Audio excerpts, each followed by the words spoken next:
Move our way now into a few more intermediate kind of tools that you can use to create different things in Illustrator. So again, remember there's a ton of tutorials that will go deep into all these different tools. I'm just kind of trying to give you a basic overview.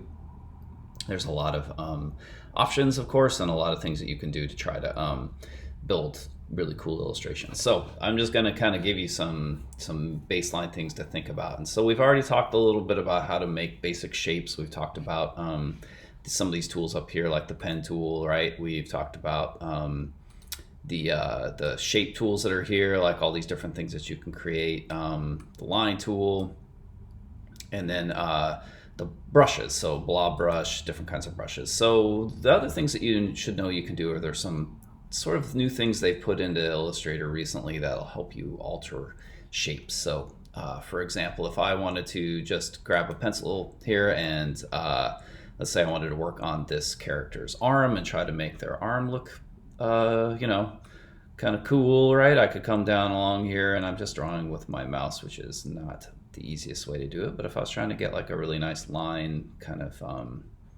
that ended up turning into this person's arm, I could do something like this, right? Let that go. So it's just basically applied a uniform basic stroke to that. And of course I could attach brushes to it. I can grab the white arrow tool, right? And I can go in here and like adjust my curves. So you don't even really have to be good at drawing for this. You could just kind of build like really elegant shapes just with your basic tools that you can find in,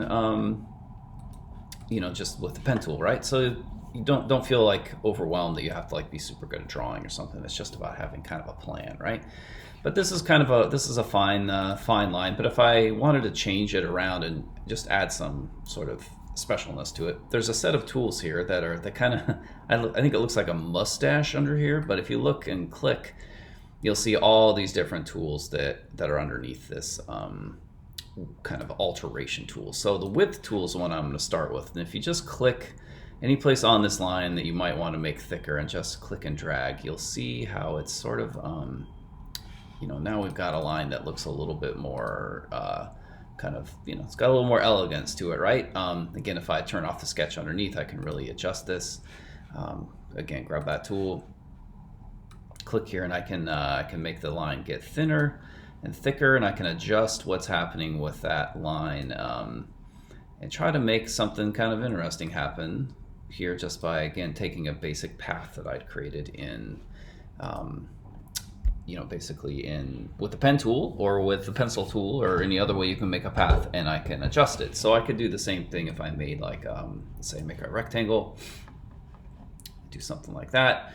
I can grab this width tool and come in here and like start changing this around. So it's a really nice, easy way to kind of alter things. And you'll notice we have our like telltale handles on there that'll let you kind of really adjust things. So, if I look at that now, I've got like, some potential for just adjusting or morphing or changing things. And so all these tools underneath here give you options of that. So, I mean, the warp tool, if you grab that, you can make your brush bigger or smaller again by like kind of using the brackets, but you can just, if I click and drag on that, you'll see that it's going to warp that particular shape. So now all of a sudden I've got a pretty crazy shape, and it's doing it to everything that I can find within that circle, right? So it's hitting like all of the things that are there.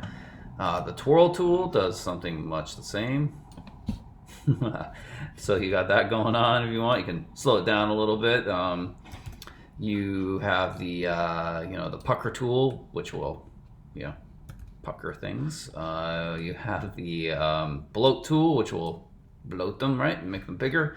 You have scallop tool, which will really kind of like, so these are all just things that distort, and you'll notice it's distorting everything on the layer, so it's not just doing one little thing. So if you want to kind of save other parts of your layer, you should go ahead and I'd block this layer and make a brand new layer and just work on that, right? So you can always undo things with the Command Z option. So that is all of these little tools that are underneath here that you can use to just play around with. The one I find the most useful is the width tool. So if I was going to try and draw this character for real and I wanted a nice, elegant kind of line, that's the trick I would use to try to build this out a little bit more and make good lines. Like these lines I have right now are pretty boring and I don't like them, and I would just probably I'd grab them with a black arrow tool and I would delete those and I would start over again, try and build a better kind of character out of this. So if I was going to use that black line style.